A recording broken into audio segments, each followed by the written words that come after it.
Anyway, today, though, I would like to talk about something different, not necessarily research-based, but certainly an experience that I had through the Wills community, through the Wills International Ophthalmology Department, to provide glaucoma care to Haiti. And this is a medical mission that I undertook with a scrub technician.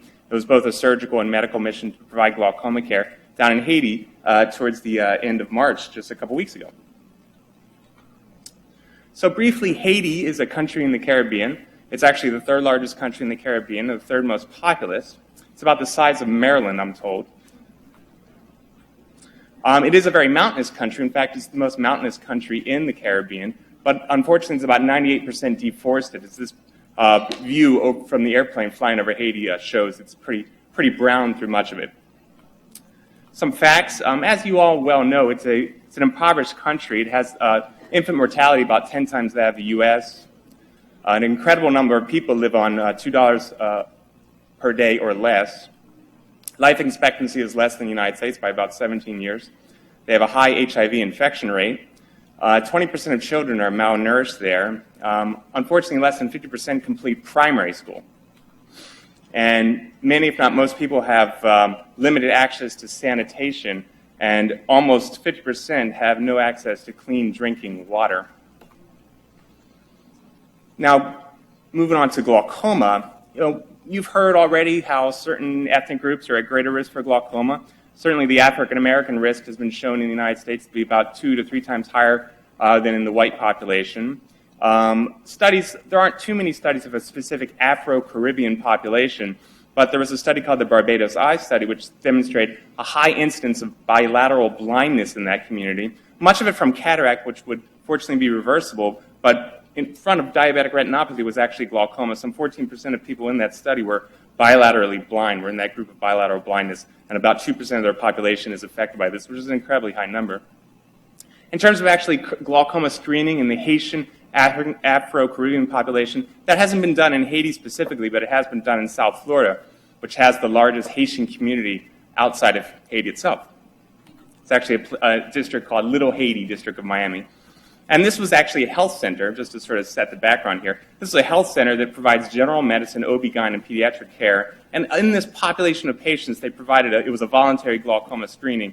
They screened almost 1,000 patients, but they excluded patients that had an eye exam within the last 10 years or patients with glaucoma. And they looked at the things we commonly look at with glaucoma screening tests, including visual acuity, intraocular pressure, nerve cupping, visual field, and central corneal thickness. Those are some of the major risk factors for glaucoma, which you may already have heard about, and things that if you go to your doctor, you get checked for. So in this study, glaucoma suspects were people who had a pressure that was higher than normal, in this case 23. They defined them, these are our glaucoma suspects, they just made a definition. Or had an abnormal looking optic nerve, a certain appearance of the optic nerve, which was defined as abnormal. The visual field results were unfortunately too unreliable to use, and that's not uncommon with visual field results in these screening studies. Oftentimes they're not great quality.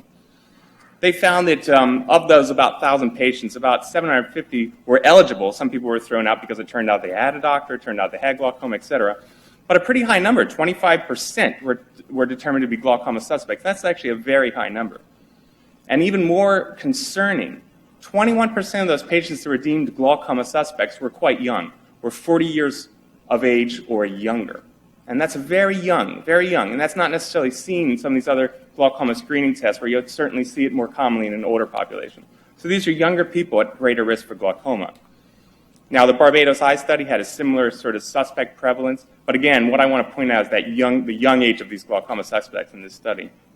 Just to kind of compare it to a very similarly designed study actually in Israel, found a similar sort of screening test, similar kind of definitions, not exactly the same. But just to kind of give you a comparison, in that group, you found much lower incidence of glaucoma suspect. And in fact, people with high eye pressure or cupping or damage to the nerve were found to be around a little over 10%. Having both were only 1.4%. And only about 4% of people had cupping similar to the study that I showed. So, and again, you're comparing two different populations, but you are showing a much higher glaucoma suspect rate in this Afro-Caribbean population than in this Israeli population, which would mostly be sort of a European extraction. So more to my trip. So Port-au-Prince to Fundes Blancs is about 75 miles. However, 75 miles in Haiti, this is after you get there, takes 4 to 5 hours by car. So this is the Fundus Blancs. It's in a rural and undeveloped part of Haiti in sort of the southwest peninsula. You take this windy road to get there from Port-au-Prince. This is Port-au-Prince, and it's actually a third world capital if you've ever seen one. It's got a very mountainous kind of area. You have these sort of mostly cement structures actually, very hilly. There is still damage from the earthquake, but that was about 5 or 6 years ago. They had a massive earthquake. But also you see unfortunately, there's a lot of garbage in the streets. Haiti has a very weak central government, very limited infrastructure. The taxis are all these private taxis they call tap vans, which are typically very brightly painted, often with religious motifs.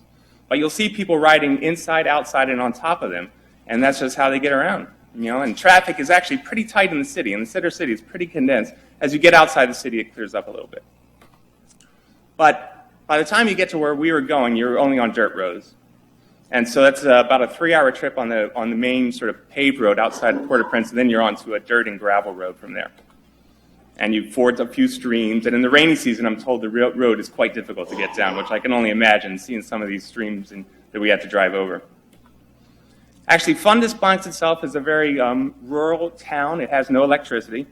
There's a lot of sort of agriculture and such. People are on the sort of a subsistence level like that. And this is a goat herd, and that we saw just outside the town. People live in a variety of structures, some very, kind of primitive. Others are actually concrete structures, but again, no electricity, no water. And people that have a little more well-to-do might have a generator. But in general, most people were sort of, using electric lights and going to bed when it got dark. They have a, well-maintained church in the center of the town, and they do have a pretty well-maintained, graveyard, and that actually was, very brightly colored and in good condition. Their sort of bar area is actually a container ship, and that's called the Container. That's actually the sort of nightclub that people would go to. I didn't get to go there. It's a tropical area, and actually it was quite pretty. It was actually, the one area I was in was actually still forested, was not entirely deforested, and a lot of bright vegetation, very pretty. A lot of wildlife, fauna, and flora. And the view outside my residence was actually pretty nice. I was staying in the hospital complex in sort of a dorm room. And, actually a nice view, very mountainous area, very lush in that area. Here's the sign that gets you to the hospital. And the actual hospital is an interesting story. This is a hospital foundation started by an American charity. The money was started in 1983. A parish in Quincy, Massachusetts decided to donate money, and this has led ultimately to this hospital in this underserved area of Haiti. And today it has 80 beds, 16 doctors, 64 nurses, 4 dentists, and had a little over 40,000 visits in 2014. Delivered 1,000 babies, 214 by C-section, and they have a spinal cord injury center as one of their main things that train people who have spinal cord injuries how to function and jobs and such. They have a website, and they obviously are always accepting donations. This is another view outside of the hospital, and they're actually building a new hospital. I was in the old OR, but they're building 3 new ORs. And the food was sort of every day you would eat various sort of rice and beans and stuff, but the food was actually pretty good. The Spinal Cord Injury Center, just briefly, these people, they were teaching people to make art, and this is a girl that was actually signing off on some of the art that the center had made, and we bought these pieces. And this is a sign that says, keep the door shut in the dorm room because we have mosquitoes, rats, and frogs. I did not see the rats and the frogs. Did not see those. And this is, a very typical picture there. People are carrying heavy objects and kind of working from dusk to dawn, or from dawn to dusk, rather. The eye clinic itself, let's get to that. The eye clinic is actually freestanding on the hospital ground. It was started quite recently. It was only started in October of 2015. It's actually independent from the hospital. It's run by its own sort of independent foundation, but they're given this space from the hospital as a permanent structure. And this is Sunday, the day I came. The day I came was Saturday. The next morning, these people were already lined up to see me. Sunday, we screened over 50 patients. Now, these are patients that the optometrist, who I'll get to in a moment, had already identified as glaucoma suspects and wanted me to take a look at. This is her staff, and that's Dr. Chandra, and she's the one that set up this clinic.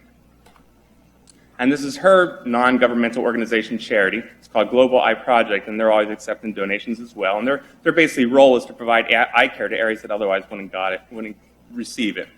The reason why Wills got in touch with Dr. Chandra is Dr. Brad Feldman, the director of the International Ophthalmology Department at Wills, had been in touch with her through the American Academy of Ophthalmology, had invited her to speak at Wills, and the relationship grew from there. He had actually already done a cataract mission, and there's also been an oculoplastic mission that has also taken place. I'm the third Wills mission to go, and I did the glaucoma mission, obviously.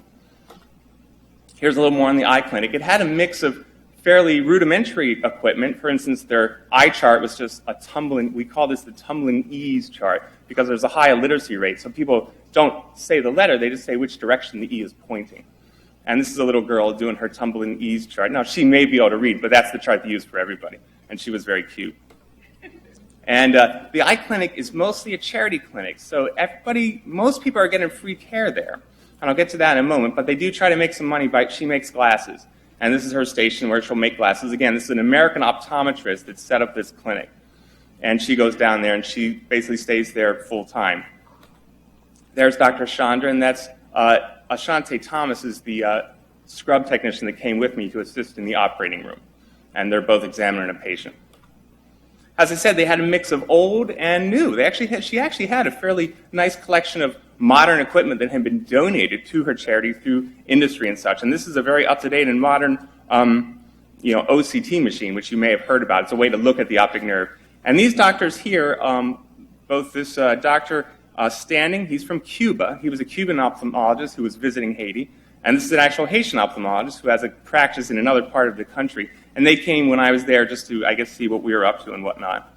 And a little side note, I'm sure you'd all be happy. This was actually at the time when President Obama had gone to Cuba. And this ophthalmologist and I were getting to know each other. And I couldn't resist. I gave him a Philly shirt to take home to Cuba. So even though I love that shirt, I thought it was a good time to, improve relations. And hopefully there's somebody walking around in Cuba with a Philly shirt. Dr. Chandra's eye charts were mostly done on a Word sort of document, and she would have the pressures lined up. And you can see a lot of her patients would start out with very high eye pressures. She was seeing patients, and then actually some were having a fairly good response to drops and some less so. And, I went down there with the thought that, I would do surgery on those people who, if surgery was not performed, they would go blind within a fairly short amount of time. It's difficult, as many of you know, to do glaucoma surgery and then to have a lack of follow-up. I was concerned leaving Dr. Chandra with too many postoperative patients, and so really tried to limit myself to those patients that, barring surgery, they're going to go blind within, a year or two. And that's who I tried to really identify down there. Most of our patients were fairly well controlled on drops, which was good. The question is, can they continue on drops? And that's an ongoing question. Again, this is another picture of me. I'm talking to some other Haitian ophthalmologists and teaching them some of the ways we grade the angle. In fact, I'm sort of spreading the gospel of the space grading classification in this picture. And I saw things other than just glaucoma. This is a conjunctival nevus, which may need to be biopsied. I relayed this information to my partners at home, and we agreed that this should be biopsied. This is a little girl with a papilloma, which is a benign lid lesion. This is a man who unfortunately had a retinal detachment, which he'll need to be referred to somewhere else in Haiti. Hopefully they only have one retina specialist, and hopefully he'll be able to be seen there. So we couldn't help everybody. Her glaucoma bin was better stocked than what we have at Will, which was a surprise to me. She has more samples than I've ever seen in my life, and I was shocked by that. I really didn't expect it. So that was actually, a little different from what I came in thinking. So she was actually providing free eye drops to her patients on a monthly basis, and unfortunately, that's a great thing, but it's probably not sustainable for the long run because, those drops will eventually run out, and sometimes the industry loses interest in giving free medicine. But that was her model as it currently existed, and I was trying to ask her to try to make a more sustainable model. So some of my mission down there was just trying to figure out how this could keep going over the years, rather than just like sort of a quick burn, which was I was afraid what might happen down there if we don't learn how to get the patients involved and somehow get some people to pay for some of their medicine. But in terms of my surgical mission, we screened over 100 patients. I performed laser iridotomies on 16 who had narrow angles, who were at risk of having angle closure, some who had had an angle closure attack and loss of vision in the other eye. I performed YAG capsulotomies in 2 patients. That's just a procedure after cataract surgery to clear up the vision. I performed 9 SLT lasers. That's a type of laser that helps control the pressure in addition to drops or in lieu of drops. And this is a quick sort of schematic of how the SLT laser works. You may or may not have heard of that. But again, it just sort of tickles the drain to get the drain to work better and can help some people have lower eye pressure. In terms of the surgical mission, I performed 5 trabeculectomies with mitomycin C and 2 bleb needlings with mitomycin C. A trabeculectomy is basically just making a new drain in the eye when the natural drain isn't working well enough. And that's a cartoon of it. Basically, you're making this new drain to allow the fluid out. This is actually a picture of one of my surgeries. This is me suturing the flap down. The fluid will slowly egress under that flap, collect on a sort of pocket on the top of the eye, and keep the pressure low. I was provided materials through an American charity called C International, and they help provide medical mission, equipment. This is all the stuff I brought to Haiti. I brought everything. Every single piece of equipment I brought down there, including my own instruments, all my own gowns, everything. So it was kind of heavy. And I made it through the airport, and I wasn't sure what they were going to say. And I said, well, I have glaucoma drops. And the guy just waved me through. And then when I got to the hospital, they said, why did you tell them you had anything? You're lucky they didn't take it all. I said, what was I supposed to do? I was afraid I would go to jail if I said I had nothing and they opened up the thing. So anyway, that was the one nervous part, but that went okay. The actual operating room was primitive, sort of by our standards. The microscope was quite old, but it worked. The staff there did not have much training in terms of eye care, but with my scrub technician there, I think we kind of managed to make things work pretty well. The patient, surprisingly enough, received no anesthesia. You would just do a nerve block, and they would lie still for an hour. It was incredible. And here we are doing the surgery. These are, the other ophthalmologists watching me do it. This is the Haitian staff that was watching us and learning from us, and I think actually it was a good relationship. By the end, they were asking me when I was coming back. This is actually a postoperative patient, and examined them down in the clinic. They all spent the night there, so it's like old-time medicine. We kept them in the hospital. And they all spent the night. Then the next morning, we took a look. Some of these people were coming from hours away. You're not getting to this hospital. People would walk, they would ride on the back of a motorcycle to get to that. It was incredible how people would arrive there. And this is actually a pretty nice-looking bleb for the first day. You can see a nicely elevated bleb, so this person's pressure was much better controlled. So again, it's a long road with glaucoma surgery, but most of the people, I think all the people, in fact, did quite well. So future directions for this mission, and I'll end at this. I would think this would be something, perhaps we could do yearly Will's glaucoma mission trips. We need to be careful to avoid overwhelming Dr. Chandra with glaucoma postoperative care, and she's working to make a residency kind of relationship that she can have more Haitian residents that see these post-ops, that see the operations that may be able to provide that care in the future. That was a part I was really hoping to have more of, but it turned out the residents were not coming to her clinic as much as I thought they would have been. So really it was just her. So again, Haitian resident training will be critical in terms of surgical missions in the future. The question is, would other U.S. programs participate? Well, maybe. Improved glaucoma care, telemedicine, something that this would work in this kind of setting. Again, taking a picture of the nerve, OCT, visual fields, all stuff that could be reviewed here. We could help her with her glaucoma care down there. Her electronic medical records could be tightened up, and then that could also be something transferred that we could help with. Improved surgical experience. And, as we sort of saw the staff, as I saw them sort of learning the techniques, continued training of the surgical support staff will also improve the experience down there and hopefully improve the glaucoma care down there for a community that desperately needs it. So that's a final picture of her clinic with all of her staff. And Ashante Thomas, again, I can't thank her enough because she made the operating room work for me. And she actually is a Will's scrub technician. And there's my kids when I came home. So thanks, everybody. Thank you, Michael. No question.